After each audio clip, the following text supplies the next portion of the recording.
আপনি আমার জন্য এত কিছু করতেছেন কেন?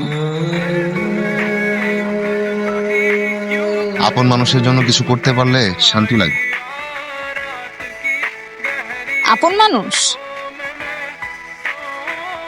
ঠিকঠাক জানি না, চিনি না, আপন হলাম কিভাবে? আপনি না বললেও আমি বুঝতে পারি। আপনি আমাকে বিশ্বাস করেন, আর বিশ্বাসী মানুষকে আপন বানায়। অনেক সুন্দর কথা বলেন আপনি। আমারও আপনাকে আপন মনে হয়। আবার হারিয়ে যাবেন না তো? না না, আর হারাবো না। আপনার প্রতি আমার মায়া হয়ে গেছে। আপনি হারাবেন না তো?